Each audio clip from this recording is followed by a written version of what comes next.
Gabriel. Oi. Solta aí o cronômetro pra mim, que da outra vez não foi. Não. Ora, pois, que eles pararam sobre o Brasil, deixa eu ver aí. Ora, rapaz, ora, bois, Andrito. Que viagem é essa, velho? Não estava a entender nada, né? Ora, agora vais entender. Vamos falar deste período da história brasileira. E por que estou a falar com esse sotaque lusitano? Ora, senhoras e senhores, porque vamos falar da chegada dos portugueses aqui em terra de Tupiniquim. Estou a falar do período pré-colonial.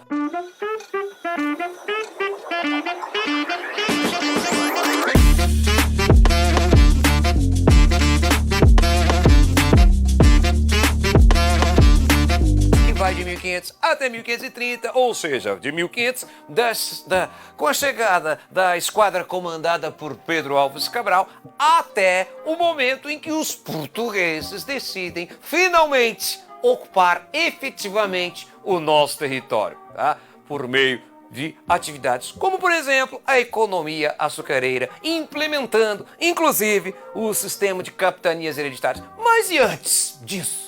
O que aconteceu no Brasil neste período entre 1500 e 1530? Vem comigo que eu vou trazer para vocês as principais características deste período, chamado de período pré-colonial, beleza? Bom, uma das características desse período, senhoras e senhores, sem sombra de dúvidas, é isso aqui, ó. Nós temos o quê? Um relativo desinteresse de Portugal por essas terras. Ué, o que aconteceu?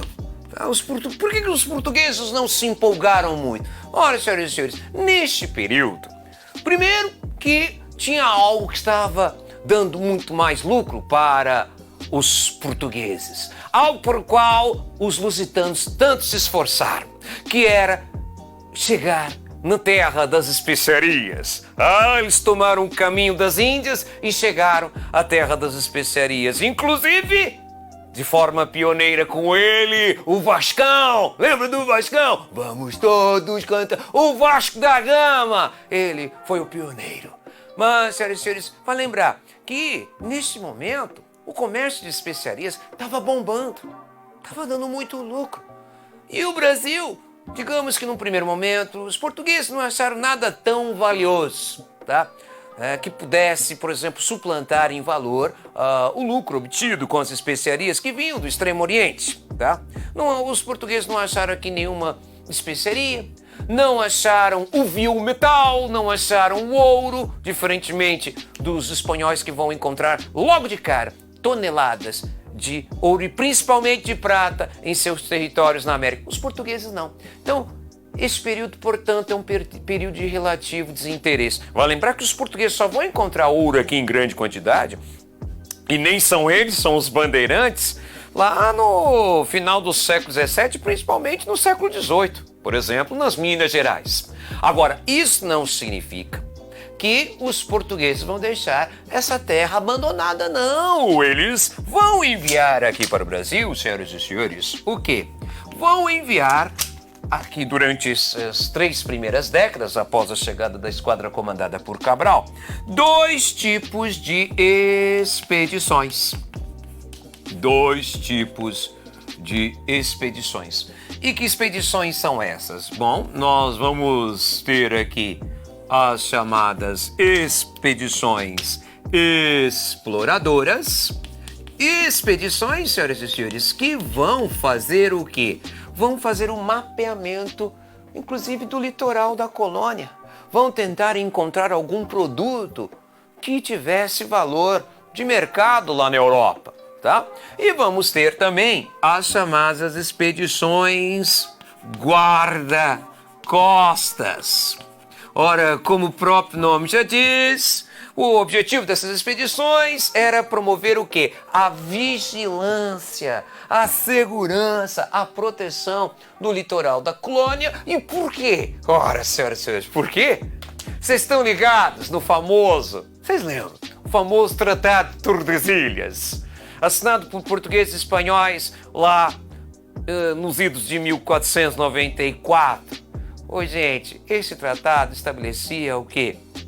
a divisão das terras aqui da América somente entre Portugal e Espanha. Agora eu pergunto para vocês, vocês acham que os ingleses aceitavam reconhecer esse tratado? Vocês acham que os franceses reconheciam esse tratado? Inclusive, o próprio, na época, monarca francês Francisco I,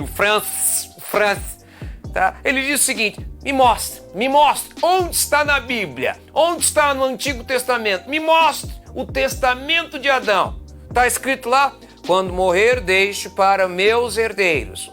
Observação, nota de rodapé, apenas para os meus herdeiros nascidos em Portugal e Espanha. O direito de explorar as terras do continente americano? Não tem, né? Então, eles, franceses e ingleses, vão fazer, sim, incursões no litoral da colônia portuguesa na América chamada Brasil. Por isso, senhoras e senhores, as chamadas expedições guarda-costas. Ah, vai! Essas expedições vão ser eficientes? Chega aí, Joe. Vai ser não. Olha o tamanho do litoral dessa colônia, cara. É muito grande, tá?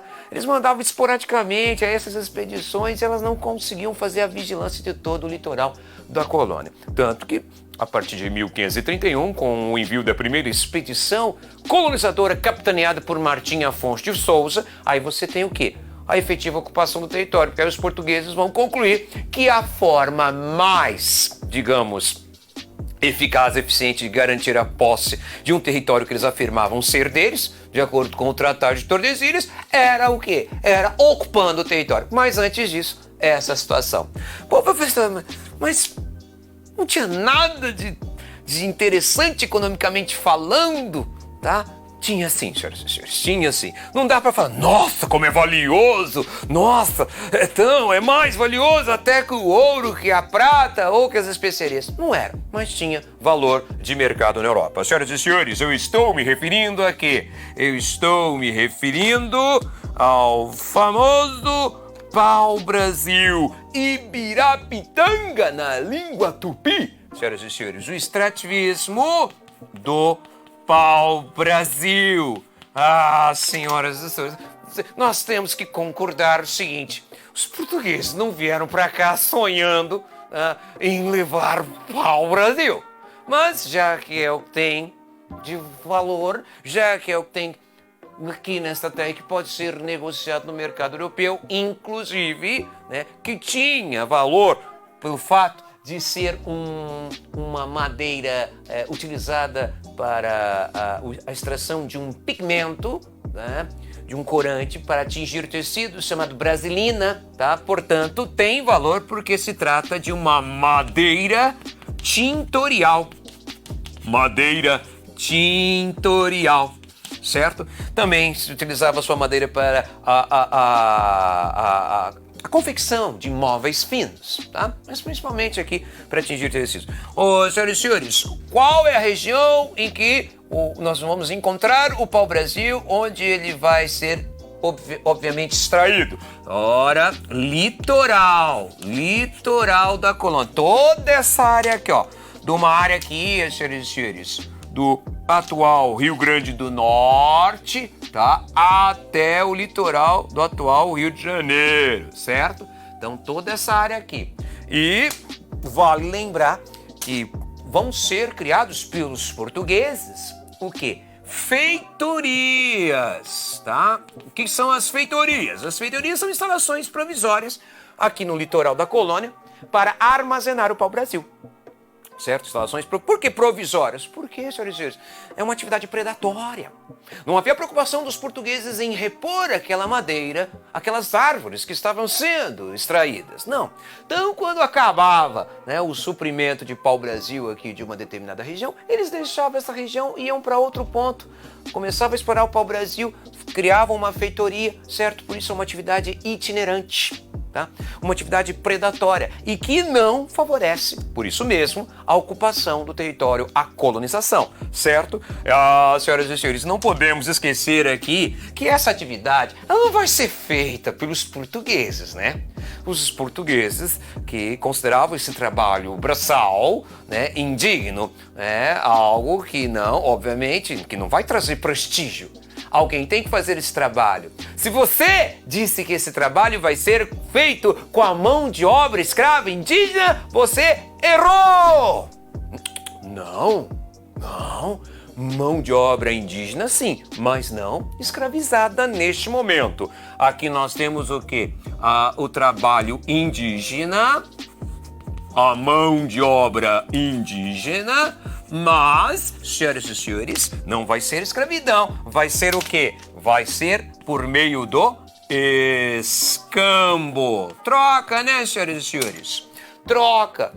Vamos ter aqui a troca de pau-brasil por objetos de pouco valor pelos portugueses. Os portugueses vão estabelecer essa troca com os indígenas. Vão chegar por os indígenas e falar: Ei, Tupi, teus problemas acabaram. Tu não vais mais precisar do quê? Tu não vais mais precisar ir até a lagoa, até uma poça d'água para ver a tua própria cara refletida, não? Agora, você tem o quê? Uma lagoa portátil. Chama-se espelho. Pode levar para onde quiseres. Estão entendendo? Essa foi a grande sacada. Para os portugueses, eram objetos de pouco valor. Um pedaço de pano, algum tipo de ferragem, espelho, pente, que, por exemplo, para mim não tem valor algum também. Mas, para os indígenas, era algo revolucionário. Então, vamos ter aí o escambo. Os portugueses traziam esses objetos de pouco valor e levavam o pau-brasil, certo, senhoras e senhores? Aliás, uma curiosidade, eu não sei se vocês sabem, mas aqueles que atestavam ser este território um território, né, dos portugueses eram o quê? Os primeiros portugueses, os primeiros europeus aqui que conviviam nessa terra, eles eram o quê? Gente, era só a nata da sociedade portuguesa. Você tinha, por exemplo, náufragos e também os degredados ou lançados. Ou seja, o cara cometia um crime em Portugal e aí uma das penas, tá? Era o quê? Ser condenado a pegar a primeira cara Uber que tivesse como destino o Brasil e quando chegar nessa terra, desce, pode descer e vai ficar aqui até morrer. Tá? Vai ficar aqui até morrer. Gente, era uma das piores punições, tá? A época, quando o cara era condenado ao degredo, a ser lançado, um degredado no Brasil, ele falava: por favor, mas eu não quero ir para o Brasil, não. Me mate, me jogue no calabouço, mas não quero o Brasil.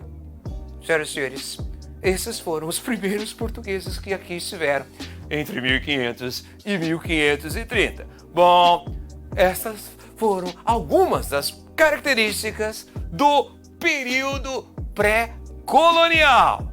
Agora, se você curtiu essa aula, compartilha aí com os amigos, aquele amigo que está estudando, né? Quando vem o desespero, precisando de uma aprovação, aí vai lá, avisa ele, compartilha, se inscreva no canal e aguarde aí que toda semana a gente tem novidade, vídeos de matemática, de geografia, de filosofia, das outras matérias, beleza? Valeu, gente!